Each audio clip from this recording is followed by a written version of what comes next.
आज हम इस वीडियो में पता करेंगे कि ये जो इंटस एमआर जो टैबलेट है इसको मेनली डॉक्टर के द्वारा किस लिए प्रिस्क्राइब किया जाता है। तो और ये जो दवाई इसका क्या क्या uses, side effect and precaution वगैरह होता है। और इस तरह का जो दवाई है, अगर आपको ऐसा कुछ बीमारियां है जो अगर आपको पहले से है तो आप इस तरह का जो दवाई है वो आप बिल्कुल भी नहीं ले सकते और ये हमारी सेहत के लिए बहुत ही क्षतिकारक भी हो सकते हैं। तो आइए हम पता कर लेते हैं कि ये जो इंटाजेसिक एमआर जो टैबलेट है इसको मेनली डॉक्टर के द्वारा किस लिए प्रिस्क्राइब किया जाता है। नमस्ते, जय हिंद।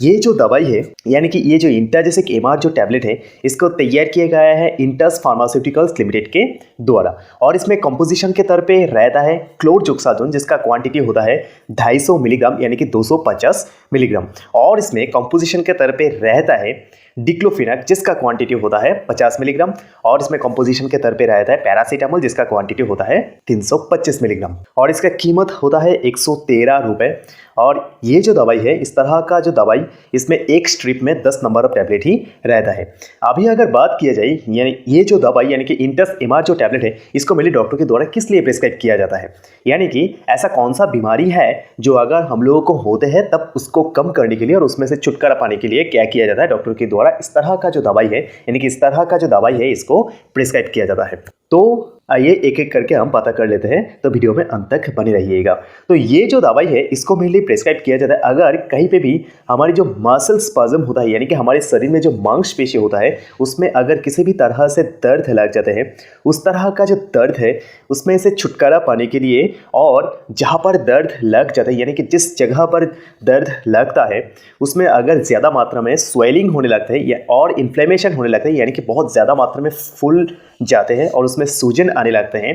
तब उस तरह का जो दर्द होता है उसमें से छुटकारा पाने के लिए क्या किया जाता है डॉक्टर के द्वारा ये जो दवाई है इसको प्रिस्क्राइब किया जाता है एक पेन किलर के तरफ पे। और अभी अगर बात किया जाए कि ये जो दवाई इसका यूजेस के बारे में तो हम लोग पता कर लिया है, लेकिन इसका यूजेस के साथ साथ इसमें और एक महत्वपूर्ण बात कि इसका क्या साइड इफेक्ट हो सकते हैं, यानी कि ये जो दवाई है इसको लेने के दौरान आपको किस तरह का साइड इफेक्ट देखने को मिल सकते हैं। आमतौर पे तो ज़्यादा कोई साइड इफेक्ट देखने को नहीं मिलता है, लेकिन फिर भी मैं आप लोगों को बता रहा हूँ कि इनमें से कोई भी एक साइड इफेक्ट अगर आपको होंगे तो आप कॉन्शियस रहेंगे यानी कि आप सचेत रह पाएंगे कि हाँ इस तरह का जो दवाई है इसको लेने से इस तरह का जो साइड इफेक्ट वगैरह है वो हो सकते हैं, उसके बारे में ही मैं एक एक करके बता रहा हूँ। तो सबसे पहले उसमें आ जाते हैं नाउसिया यानी कि उल्टी जैसा महसूस होना या फिर किसी को उल्टी हो भी जाते हैं,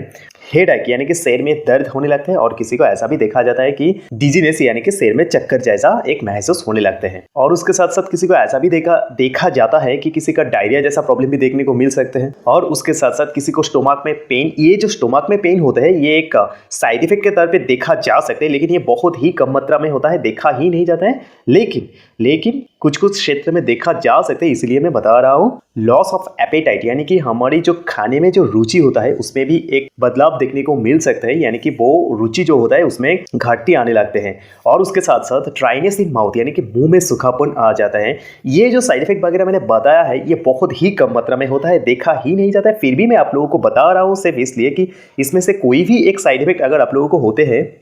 तो आप कॉन्शियस रहेंगे। तो अभी आ जाता है सबसे महत्वपूर्ण बात ये है कि प्रिकॉशन यानी कि सावधानियां।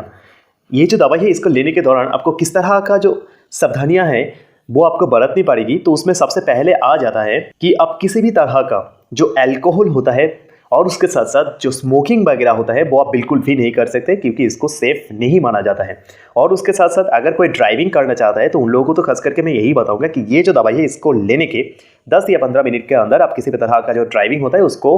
करने से खुद को रोकिएगा क्योंकि इसको ही सेफ माना जाता है। और अभी सबसे महत्वपूर्ण बात ये आ जाता है कि अगर किसी को पहले से ही लिवर और किडनी जैसा क्रॉनिक डिजीज है, ध्यान से सुनिएगा, अगर किसी को पहले से लिवर और किडनी जैसा क्रॉनिक डिजीज है तो उन लोगों को तो खास करके मैं यही बताऊंगा कि इस तरह का जो दवाई है इसको लेने से पहले जरूर डॉक्टर के साथ एक प्रॉपर डिस्कशन कर लीजिएगा। अगर आपका जो शारीरिक जो शारीरिक हालात है वो समझते हुए डॉक्टर आपको अगर इस तरह का जो दवाई है इसको प्रिस्क्राइब करते हैं तभी लीजिएगा, नहीं तो इस तरह का जो दवाई है इसको बिल्कुल मत लीजिएगा। और कोई औरत अगर प्रेग्नेंट है और कोई औरत उनके बच्चों को दूध पिलाना चाहते हैं तो उन लोगों को तो खास करके मैं यही बताऊंगा कि इस तरह का जो दवाई है इसको लेने से पहले जरूर डॉक्टर के साथ परामर्श कर लीजिएगा। अगर सब कुछ सुनते हैं डॉक्टर आपको प्रिस्क्राइब करते हैं तभी इस तरह का जो दवाई है इसको लीजिएगा, नहीं तो बिल्कुल मत लीजिएगा खुद की मन मुताबिक। तो यही था ये जो दवाई, इसका uses, side effect and precaution.